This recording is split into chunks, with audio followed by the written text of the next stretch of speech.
ಬೆಳಗಾವಿಯ ವಿಧಾನಸಭೆ ಅಧಿವೇಶನ ಶುರುವಾಗಿದೆ. ಇವತ್ತಿನಿಂದ ರಂಗೇರಿದೆ. ನಾಳೆಯಿಂದ ಮತ್ತಷ್ಟು ರಂಗೇರುವಂತ ಸಾಧ್ಯತೆಗಳಿರ್ತಕ್ಕಂಥ. ನಮ್ಮ ಜೊತೆಗೆ ಮಾತಾಡೋದಕ್ಕೆ ಯಶವಂತ್ ಪಾಟೀಲ್ ಇದ್ದಾರೆ, ಸಚಿವರು. ಅವ್ರನ್ನೇ ಮಾತಾಡ್ಸೋಣ. ಸರ್, ಪ್ರಥಮವಾಗಿ ಉತ್ತರ ಕರ್ನಾಟಕ ಭಾಗದ ಸಮಸ್ಯೆಗಳು, ಚರ್ಚೆಗಳಿಗೆ ಅವಕಾಶ ಸಿಕ್ತಿಲ್ಲ ಅಂತಕ್ಕಂಥ ಆಡಳಿತ ಪಕ್ಷದವರು ಸೇರಿದಂತೆ ವಿಪಕ್ಷಗಳು ಎಲ್ಲರದ್ದು ಕೂಡ ಅದೇ ಒಂದು ಆರೋಪ. ಈ ಬಾರಿ ಅಧಿವೇಶನ ನಡೆಸೋದಕ್ಕೆ ಸರ್ಕಾರ ಯಾವ ರೀತಿ ತಯಾರಾಗಿದೆ? ಸಚಿವರಾಗಿ ತಾವೇನು ಹೇಳ್ತೀರಿ? ಈಗ ಉತ್ತರ ಕರ್ನಾಟಕ ದಕ್ಷಿಣ ಕರ್ನಾಟಕ ಅಂತಕ್ಕಂಥ ಇಶ್ಯೂ ಅಲ್ಲ.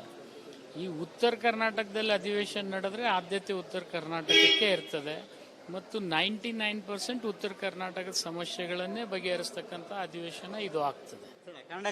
ಕರ್ನಾಟಕ ಅಂತ ಹೇಳಿ ನಾವು ಹೇಳ್ತೀರಿ, ಒಪ್ಕೋತೀವಿ. ಆದ್ರೆ ಕೆಲ ಶಾಸಕರು ಈಗಾಗಲೇ ತಮಗೆ ಗೊತ್ತಿರೋ ಹಾಗೆ ಪ್ರತ್ಯೇಕ ರಾಜ್ಯದ ಬೇಡಿಕೆಗಳನ್ನ ಕೊಡುವಂತದ್ದು, ಈ ರೀತಿ ಆಗುವಂಥದ್ದು ಪ್ರತಿ ಬಾರಿ ಅಧಿವೇಶನ ಆದಂತ ಯಾರೋ ಒಬ್ರು ಇಬ್ರು ಅಂದ್ರೆ ಅದು ಎಲ್ಲರ ಧ್ವನಿ ಆಗೋದಿಲ್ಲ. 224 ಜನ ಸೇರಿ ಅಂದ್ರೆ ಅದನ್ನ ಆಗ್ತದೆ. ಆ ಥರ ಯಾರೋ ಒಬ್ರು ಪಾಪ ಅದು ಅವ್ರ ಸಮಸ್ಯೆ ಇರ್ಬೋದು, ನಾನು ಇಲ್ಲ ಅಂತ ಹೇಳೋದಿಲ್ಲ. ಅದನ್ನು ಅಡ್ರೆಸ್ ಮಾಡ್ತಕ್ಕಂಥ ಪ್ರಯತ್ನ ಮಾಡೋದು. ತಾವು ಹಿರಿಯರಾಗಿದ್ದೀರಿ. ಈ ಬಾರಿ ಪ್ರತಿಪಕ್ಷಗಳಿಗೆ ಎಲ್ಲೋ ಒಂದ್ ಕಡೆ ತಮ್ಮ ಪಕ್ಷದ ಕೆಲ ಆಂತರಿಕ ಕಚ್ಚಾಟವನ್ನೇ ಅಸ್ತ್ರವಾಗಿ ಮಾಡ್ಕೊಟ್ರ ಅಂತ, ಅದನ್ನೇ ಲಾಭವಾಗಿ ಮಾಡ್ಕೋತಾರ ಅಂತ ಏನಾದ್ರು? ಅವ್ರ ಪಕ್ಷದಲ್ಲೇ ರಗಡ್ ಕಚ್ಚಾಟ ಇದೆ.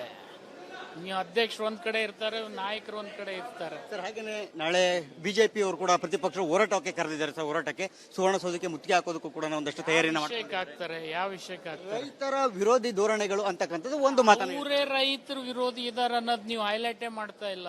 ಯಾವ್ದು ರೈತರ ಪರ ಅವ್ರ ಕೆಲಸ ಆಗಿದೆ ನೀವೇ ಹೇಳಿ ನೋಡೋಣ. ಮೆಕ್ಕೆಜೋಳದ ಖರೀದಿಗಳನ್ನ ಸ್ಥಾಪನೆ ಮಾಡಿಲ್ಲ ಅಂತಕ್ಕಂಥ ಮಾತನ್ನ. ಅಲ್ಲ, ಮೆಕ್ಕೆಜೋಳ ಯಾರು ತಗೋಬೇಕು? ಅವರೇ ತಗೋಬೇಕಲ್ಲ. ಮೆಕ್ಕೆಜೋಳ ಆಗ್ಲಿ, ಬೆಂಬಲ ಬೆಲೆ ಆಗ್ಲಿ, ಯಾರು ನಿರ್ಧಾರ ಮಾಡ್ತಾರೆ? ಅವರೇ ಮಾಡ್ತಾರೆ. ಅವರೇ ಈ ತರ ಹೇಳ್ತಾ ಹೋದ್ರೆ ಏನ್ ಹೇಳ್ಬೇಕು? ಅವರೇ ಕೇಂದ್ರದ ಬಳಿ ಮಾತಾಡ್ಲಿ ಅಂತಕ್ಕಂಥದ್ದು.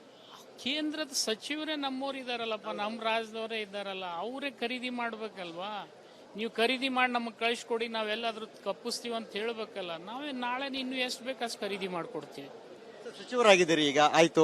ಈಗ ನಾಳೆ ನೀವು ಪ್ರತಿಭಟನೆ ನಡೀತದೆ, ಕಲಾಪ ಸುಗಮವಾಗಿ ನಡೀಬೇಕು. ಈ ನಿಟ್ಟಿನಲ್ಲಿ ಏನ್ ಮನವಿ ಮಾಡ್ಕೊಡ್ತೀನಿ, ಏನಾದ್ರು ಹೇಳ್ತೀರಾ ಅವ್ರಿಗೆ? ನೋಡಿ, ಸಮಸ್ಯೆಗಳನ್ನ ಪರಿಹಾರ ಮಾಡ್ಬೇಕಾದ್ರೆ ಬೀದಿ ಮೇಲೆ ಆಗದಿಲ್ಲ. ಅದನ್ನ ಮಾತಿನಿಂದ ಪರಿಹಾರ ಮಾಡ್ಬೇಕು. ನಮ್ದೇ ತಪ್ಪಿರ್ಲಿ, ಅವ್ರದೇ ಇರ್ಲಿ, ರೈತ ನಮ್ಮ ಮಧ್ಯದಲ್ಲಿ ಸಿಕ್ಕಾಕೊಂಡು ಒದ್ದಾಡಬಾರ್ದು. ಸರ್ಕಾರ ಜೊತೆ ಮಾತುಕತೆ ಆಡ್ಲಿ ಅಂತ ಅವ್ರು ಪ್ರತಿಪಕ್ಷದವ್ರು ಸಲಹೆ ಕೊಡ್ಲಿ, ಸಜೆಷನ್ ಕೊಡ್ಲಿ, ಆ ಪ್ರಕಾರ ಮಾಡೋಣ. ರೈತರನ್ನೇ ಭೇಟಿ ಆಗುವಂಥದ್ದು ನೋಡೋಣ, ಹಾಗೆ ಆಗ್ತೀವಿ, guarantee. Thank you so much sir. Yes, ಇದಿಷ್ಟು ಕೂಡ ಸಚಿವರಂತ ಶಿವಾನಂದ ಪಾಟೀಲ್ ಅವರ ಮಾತು. ಅವ್ರು ಹೇಳುವಂತೆ ರೈತರ ಹೋರಾಟ ಮಾಡಲಿ, ಆದರೆ ರೈತರ ಹೋರಾಟಕ್ಕೂ ಮೊದಲು ಪ್ರತಿಪಕ್ಷದವರೇ ರೈತರ ಜೊತೆ ಮಾತಾಡಬೇಕು, ಸರ್ಕಾರ ಜೊತೆಗೂ ಕೂಡ ಮಾತುಕತೆಯನ್ನ ಆಡಿಸುವಂತ ಪ್ರಯತ್ನ ಮಾಡಬೇಕು. ಅದರ ಬದಲಾಗಿ ಅವರು ಏಕಾಏಕಿ ಹೋರಾಟ ಸರಿಯಲ್ಲ ಅಂತಕ್ಕಂಥ ಮಾತನ್ನು ಹೇಳಿದ್ದಾರೆ. ಜೊತೆಗೆ ಮೆಕ್ಕೆಜೋಳದ ಸಮಸ್ಯೆ ಏನಿದೆ ಆ ಸಂಬಂಧಪಟ್ಟಂತೆ ಅವರು ಮಾತಾಡಬೇಕಾಗಿರ್ತಕ್ಕಂಥದ್ದು ರೈತರ ಜೊತೆ ಪ್ರತಿಭಟನೆ ಅಲ್ಲ, ಬದಲಾಗಿ ಅವರು ಕೇಂದ್ರದ ಸರ್ಕಾರದ ಜೊತೆ ಅವರು ಮಾತಾಡಬೇಕು, ಅವರು ಬೆಂಬಲ ಬೆಲೆಯನ್ನು ಘೋಷಣೆ ಮಾಡಬೇಕಾಗಿರ್ತಕ್ಕಂಥದ್ದು. ಜೊತೆಗೆ ಅವರದೇ ಆದಂತಹ ಸಚಿವರು ಇದ್ದಾರೆ, ಅವರ ಬಳಿ ಮಾತಾಡಲಿ ಅಂತಕ್ಕಂತಹ ಒಂದು ಕೌಂಟರ್ ಅನ್ನು ಕೂಡ ಕೊಟ್ಟಿರ್ತಕ್ಕಂಥದ್ದು. ನೋಡೋಣ ನಾಳೆ ಪ್ರತಿಭಟನೆ ಕಾವು ಯಾವ ರೀತಿ ಇರುತ್ತೆ ಅಥವಾ ಸುಗಮ ಕಲಾಪವಾಗಿ ನಡೆಯುತ್ತಾ ಅಂತಕ್ಕಂಥದ್ದನ್ನ. ಕ್ಯಾಮ್ರಾ ಪರ್ಸನ್ ಮಂಜುನಾಥ್ ಜೊತೆ ಸುರೇಶ್, ರಿಪಬ್ಲಿಕ್ ಕನ್ನಡ, ಬೆಳಗಾವಿ. ಬೆಳಗಾವಿಯ ವಿಧಾನಸಭೆ ಅಧಿವೇಶನ ಶುರುವಾಗಿದೆ. ಇವತ್ತಿನಿಂದ ರಂಗೇರಿದೆ. ನಾಳೆಯಿಂದ ಮತ್ತಷ್ಟು ರಂಗೇರುವಂತ ಸಾಧ್ಯತೆಗಳಿರ್ತಕ್ಕಂಥ. ನಮ್ಮ ಜೊತೆಗೆ ಮಾತಾಡೋದಕ್ಕೆ ಯಶವಂತ್ ಪಾಟೀಲ್ ಇದ್ದಾರೆ, ಸಚಿವರು. ಅವ್ರನ್ನೇ ಮಾತಾಡ್ಸೋಣ. ಸರ್, ಪ್ರಥಮವಾಗಿ ಉತ್ತರ ಕರ್ನಾಟಕ ಭಾಗದ ಸಮಸ್ಯೆಗಳು, ಚರ್ಚೆಗಳಿಗೆ ಅವಕಾಶ ಸಿಕ್ತಿಲ್ಲ ಅಂತಕ್ಕಂಥ ಆಡಳಿತ ಪಕ್ಷದವರು ಸೇರಿದಂತೆ ವಿಪಕ್ಷಗಳು ಎಲ್ಲರದ್ದು ಕೂಡ ಅದೇ ಒಂದು ಆರೋಪ. ಈ ಬಾರಿ ಅಧಿವೇಶನ ನಡೆಸೋದಕ್ಕೆ ಸರ್ಕಾರ ಯಾವ ರೀತಿ ತಯಾರಾಗಿದೆ? ಸಚಿವರಾಗಿ ತಾವೇನು ಹೇಳ್ತೀರಿ? ಈಗ ಉತ್ತರ ಕರ್ನಾಟಕ ದಕ್ಷಿಣ ಕರ್ನಾಟಕ ಅಂತಕ್ಕಂಥ ಇಶ್ಯೂ ಅಲ್ಲ. ಈ ಉತ್ತರ ಕರ್ನಾಟಕದಲ್ಲಿ ಅಧಿವೇಶನ ನಡೆದ್ರೆ ಆದ್ಯತೆ ಉತ್ತರ ಕರ್ನಾಟಕಕ್ಕೆ ಇರ್ತದೆ ಮತ್ತು 99% ಉತ್ತರ ಕರ್ನಾಟಕದ ಸಮಸ್ಯೆಗಳನ್ನೇ ಬಗೆಹರಿಸ್ತಕ್ಕಂಥ ಅಧಿವೇಶನ ಇದು ಆಗ್ತದೆ. ಕರ್ನಾಟಕ ಅಂತ ಹೇಳಿ ನಾವು ಹೇಳ್ತೀರಿ, ಒಪ್ಕೋತೀವಿ. ಆದ್ರೆ ಕೆಲ ಶಾಸಕರು ಈಗಾಗಲೇ ತಮಗೆ ಗೊತ್ತಿರೋ ಹಾಗೆ ಪ್ರತ್ಯೇಕ ರಾಜ್ಯದ ಬೇಡಿಕೆಗಳನ್ನ ಕೊಡುವಂತದ್ದು, ಈ ರೀತಿ ಆಗುವಂಥದ್ದು ಪ್ರತಿ ಬಾರಿ ಅಧಿವೇಶನ ಆದಂತ. ಯಾರೋ ಒಬ್ರು ಇಬ್ರು ಅಂದ್ರೆ ಅದು ಎಲ್ಲರ ಧ್ವನಿ ಆಗೋದಿಲ್ಲ. 224 ಜನ ಸೇರಿ ಅಂದ್ರೆ ಅದನ್ನ ಆಗ್ತದೆ. ಆ ಥರ ಯಾರೋ ಒಬ್ರು ಪಾಪ ಅದು ಅವ್ರ ಸಮಸ್ಯೆ ಇರ್ಬೋದು, ನಾನು ಇಲ್ಲ ಅಂತ ಹೇಳೋದಿಲ್ಲ. ಅದನ್ನು ಅಡ್ರೆಸ್ ಮಾಡ್ತಕ್ಕಂಥ ಪ್ರಯತ್ನ ಮಾಡೋದು. ತಾವು ಹಿರಿಯರಾಗಿದ್ದೀರಿ. ಈ ಬಾರಿ ಪ್ರತಿಪಕ್ಷಗಳಿಗೆ ಎಲ್ಲೋ ಒಂದ್ ಕಡೆ ತಮ್ಮ ಪಕ್ಷದ ಕೆಲ ಆಂತರಿಕ ಕಚ್ಚಾಟವನ್ನೇ ಅಸ್ತ್ರವಾಗಿ ಮಾಡ್ಕೊಟ್ರ ಅಂತ, ಅದನ್ನೇ ಲಾಭವಾಗಿ ಮಾಡ್ಕೋತಾರ ಅಂತ ಏನಾದ್ರು? ಅವ್ರ ಪಕ್ಷದಲ್ಲೇ ರಗಡ್ ಕಚ್ಚಾಟ ಇದೆ. ನೀವು ಅಧ್ಯಕ್ಷರು ಒಂದ್ ಕಡೆ ಇರ್ತಾರೆ, ನಾಯಕರು ಒಂದ್ ಕಡೆ ಇರ್ತಾರೆ. ಸರ್ ಹಾಗೇನೆ ನಾಳೆ ಬಿಜೆಪಿ ಅವರು ಕೂಡ ಪ್ರತಿಪಕ್ಷ ಹೋರಾಟಕ್ಕೆ ಕರೆದಿದ್ದಾರೆ ಸರ್. ಹೋರಾಟಕ್ಕೆ ಸುವರ್ಣಸೌಧಕ್ಕೆ ಮುತ್ತಿಗೆ ಹಾಕೋದಕ್ಕೂ ಕೂಡ ಒಂದಷ್ಟು ತಯಾರಿನ ವಿಷಯಕ್ಕೆ ಆಗ್ತಾರೆ, ಯಾವ ವಿಷಯಕ್ಕೆ ಆಗ್ತಾರೆ? ರೈತರ ವಿರೋಧಿ ಧೋರಣೆಗಳು ಅಂತಕ್ಕಂಥದ್ದು ಒಂದು ಮಾತನ್ನ ಅವರೇ ರೈತರು ವಿರೋಧಿ ಇದಾರ ಅನ್ನೋದು ನೀವು ಹೈಲೈಟೇ ಮಾಡ್ತಾ ಇಲ್ಲ. ಯಾವ್ದು ರೈತರ ಪರ ಅವ್ರ ಕೆಲಸ ಆಗಿದೆ ನೀವೇ ಹೇಳಿ ನೋಡೋಣ. ಮೆಕ್ಕೆಜೋಳದ ಖರೀದಿಗಳನ್ನ ಸ್ಥಾಪನೆ ಮಾಡಿಲ್ಲ ಅಂತಕ್ಕಂಥ ಮಾತನ್ನ ಅಲ್ಲ, ಮೆಕ್ಕೆಜೋಳ ಯಾರು ತಗೋಬೇಕು? ಅವರೇ ತಗೋಬೇಕಲ್ಲ. ಮೆಕ್ಕೆಜೋಳ ಆಗ್ಲಿ, ಬೆಂಬಲ ಬೆಲೆ ಆಗ್ಲಿ, ಯಾರು ನಿರ್ಧಾರ ಮಾಡ್ತಾರೆ? ಅವರೇ ಮಾಡ್ತಾರೆ. ಅವರೇ ಈ ತರ ಹೇಳ್ತಾ ಹೋದ್ರೆ ಏನ್ ಹೇಳ್ಬೇಕು? ಅವರೇ ಕೇಂದ್ರದ ಬಳಿ ಮಾತಾಡಲಿ ಅಂತಕ್ಕಂಥದ್ದು. ಕೇಂದ್ರದ ಸಚಿವರೇ ನಮ್ಮವ್ರು ಇದಾರಲ್ಲಪ್ಪ, ನಮ್ಮ ರಾಜ್ಯದವರೇ ಇದಾರಲ್ಲ, ಅವರೇ ಖರೀದಿ ಮಾಡ್ಬೇಕಲ್ವಾ? ನೀವು ಖರೀದಿ ಮಾಡಿ ನಮಗೆ ಕಳಿಸ್ಕೊಡಿ, ನಾವೆಲ್ಲಾದ್ರೂ ಕಪ್ಪಿಸ್ತೀವಿ ಅಂತ ಹೇಳ್ಬೇಕಲ್ಲ. ನಾವೇ ನಾಳೆ ಇನ್ನು ಎಷ್ಟು ಬೇಕು ಅಷ್ಟು ಖರೀದಿ ಮಾಡ್ಕೊಡ್ತೀವಿ. ಸಚಿವರಾಗಿದ್ದೀರಿ, ಈಗ ಆಯ್ತು. ಈಗ ನಾಳೆ ನೀವು ಈ ಪ್ರತಿಭಟನೆ ನಡೀತದೆ, ಕಲಾಪ ಸುಗಮವಾಗಿ ನಡೀಬೇಕು. ಈ ನಿಟ್ಟಿನಲ್ಲಿ ಏನ್ ಮನವಿ ಮಾಡ್ಕೊಡ್ತೀನಿ, ಏನಾದ್ರು ಹೇಳ್ತೀರಾ ಅವ್ರಿಗೆ? ನೋಡಿ, ಸಮಸ್ಯೆಗಳನ್ನ ಪರಿಹಾರ ಮಾಡ್ಬೇಕಾದ್ರೆ ಬೀದಿ ಮೇಲೆ ಆಗ್ತದಿಲ್ಲ. ಅದನ್ನ ಮಾತಿನಿಂದ ಪರಿಹಾರ ಮಾಡ್ಬೇಕು. ನಮ್ದೇ ತಪ್ಪಿರ್ಲಿ, ಅವ್ರದೇ ಇರ್ಲಿ, ರೈತ ನಮ್ಮ ಮಧ್ಯದಲ್ಲಿ ಸಿಲ್ಕಾಕೊಂಡು ಒದ್ದಾಡಬಾರ್ದು. ಸರ್ಕಾರ ಜೊತೆ ಮಾತುಕತೆ ಆಡ್ಲಿ ಅಂತ ಅವ್ರು ಪ್ರತಿಪಕ್ಷದವ್ರು ಸಲಹೆ ಕೊಡ್ಲಿ, ಸಜೆಷನ್ ಕೊಡ್ಲಿ, ಆ ಪ್ರಕಾರ ಮಾಡೋಣ. ತಾವೇನಾದ್ರು ರೈತರನ್ನೇ ಭೇಟಿ ಆಗುವಂಥದ್ದು? ನೋಡೋಣ, ಹಾಗೆ ಆಗ್ತೀವಿ, guarantee. Thank you so much sir. Yes, ಇದಿಷ್ಟು ಕೂಡ ಸಚಿವರಂತ ಶಿವಾನಂದ ಪಾಟೀಲ್ ಅವರ ಮಾತು. ಅವ್ರು ಹೇಳುವಂತೆ ರೈತರ ಹೋರಾಟ ಮಾಡಲಿ, ಆದರೆ ರೈತರ ಹೋರಾಟಕ್ಕೂ ಮೊದಲು ಪ್ರತಿಪಕ್ಷದವರೇ ರೈತರ ಜೊತೆ ಮಾತಾಡಬೇಕು, ಸರ್ಕಾರ ಜೊತೆಗೂ ಕೂಡ ಮಾತುಕತೆಯನ್ನ ಆಡಿಸುವಂತ ಪ್ರಯತ್ನವನ್ನು ಮಾಡಬೇಕು. ಅದರ ಬದಲಾಗಿ ಅವರು ಏಕಾಏಕಿ ಹೋರಾಟ ಸರಿಯಲ್ಲ ಅಂತಕ್ಕಂಥ ಮಾತನ್ನು ಹೇಳಿದ್ದಾರೆ. ಜೊತೆಗೆ ಮೆಕ್ಕೆಜೋಳದ ಸಮಸ್ಯೆ ಏನಿದೆ ಆ ಸಂಬಂಧಪಟ್ಟಂತೆ ಅವರು ಮಾತಾಡಬೇಕಾಗಿರ್ತಕ್ಕಂಥದ್ದು ರೈತರ ಜೊತೆ ಪ್ರತಿಭಟನೆ ಅಲ್ಲ, ಬದಲಾಗಿ ಅವರು ಕೇಂದ್ರದ ಸರ್ಕಾರದ ಜೊತೆ ಅವರು ಮಾತಾಡಬೇಕು, ಅವರು ಬೆಂಬಲ ಬೆಲೆಯನ್ನು ಘೋಷಣೆ ಮಾಡಬೇಕಾಗಿರ್ತಕ್ಕಂಥದ್ದು. ಜೊತೆಗೆ ಅವರದೇ ಆದಂತಹ ಸಚಿವರು ಇದ್ದಾರೆ, ಅವರ ಬಳಿ ಮಾತಾಡಲಿ ಅಂತಕ್ಕಂತಹ ಒಂದು ಕೌಂಟರ್ ಅನ್ನು ಕೂಡ ಕೊಟ್ಟಿರ್ತಕ್ಕಂಥದ್ದು. ನೋಡೋಣ ನಾಳೆ ಪ್ರತಿಭಟನೆ ಕಾವು ಯಾವ ರೀತಿ ಇರುತ್ತೆ ಅಥವಾ ಸುಗಮ ಕಲಾಪವಾಗಿ ನಡೆಯುತ್ತಾ ಅಂತಕ್ಕಂಥದ್ದನ್ನ. ಕ್ಯಾಮ್ರಾ ಪರ್ಸನ್ ಮಂಜುನಾಥ್ ಜೊತೆ ಸುರೇಶ್, ರಿಪಬ್ಲಿಕ್ ಕನ್ನಡ, ಬೆಳಗಾವಿ. ಬೆಳಗಾವಿಯ ವಿಧಾನಸಭೆ ಅಧಿವೇಶನ ಶುರುವಾಗಿದೆ. ಇವತ್ತಿನಿಂದ ರಂಗೇರಿದೆ. ನಾಳೆಯಿಂದ ಮತ್ತಷ್ಟು ರಂಗೇರುವಂತ ಸಾಧ್ಯತೆಗಳಿರ್ತಕ್ಕಂಥ. ನಮ್ಮ ಜೊತೆಗೆ ಮಾತಾಡೋದಕ್ಕೆ ಶಿವಾನಂದ ಪಾಟೀಲ್ ಇದ್ದಾರೆ, ಸಚಿವರು, ಅವ್ರನ್ನೇ ಮಾತಾಡ್ಸೋಣ.